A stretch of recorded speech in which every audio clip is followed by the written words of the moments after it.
Varapuzha police സ്റ്റേഷനിലുള്ളത്. പരാതി കൊടുക്കാൻ വന്നതാണ്. എന്നൊക്കെ ഒരു മിനിറ്റ് വണ്ടിയിൽ നിന്നിട്ട് ബാക്കി പറയാം. ഒന്ന് സമാധാനത്തിൽ ഇരിക്കട്ടെ. ഇന്ന് രാവിലെ മുതൽ ഓട്ടമായിരുന്നു.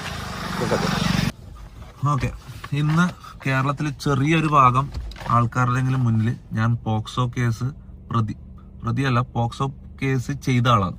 ഓക്കെ, പെണ്ണുങ്ങളെ പീഡിപ്പിച്ചിട്ട് അബോർഷൻ ചെയ്ത് പൈസ കൊടുത്ത് ഒഴിവാക്കിയ ആളാണ്. ഡ്രഗ് ഉപയോഗിക്കുന്ന ആളാണ്. ഇതിനെല്ലാം കാരണക്കാരെന്ന് പറഞ്ഞാൽ ഞാൻ തീറ്റിപ്പോറ്റിയ കുറച്ച് നാറികൾ. ഓക്കെ, ഇനി വെറുതെ സോഷ്യൽ മീഡിയയിൽ കാണിച്ച് ഇവന്മാരെ എക്സ്പോസ് ചെയ്തിട്ട് ഇവന്മാരിത് ക്രെഡിറ്റ് ആയിട്ട് ഇവന്മാർക്ക് ഇത് കുഴപ്പമില്ല, ഇവന്മാർക്ക് റീച്ച് കിട്ടിയാൽ മതി. ഓക്കെ, എക്സ്പോസിങ് ഇതെല്ലാം ഞാൻ പറയട്ടെ.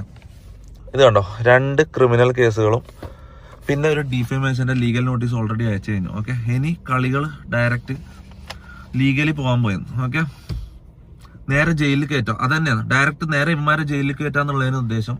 കാരണം എക്സ്പോസിങ് ഒന്ന് ഇവർക്ക് ഇതൊക്കെ റീച്ചാ, ഇതെല്ലാം നെഗറ്റീവ് റീച്ച് മുന്നോട്ട് പോവാ, ഇതാണ് ഇവരുടെ മൈൻഡ്. ഓക്കെ, അപ്പൊ ഞാൻ പറഞ്ഞിരുന്ന വെച്ചാൽ പോക്സോ കേസ്, അബോർഷൻ കേസാണെന്ന് എനിക്കറിയില്ല. പക്ഷെ സ്റ്റിൽ സമൂഹത്തില് ഒരാളെ നാറ്റി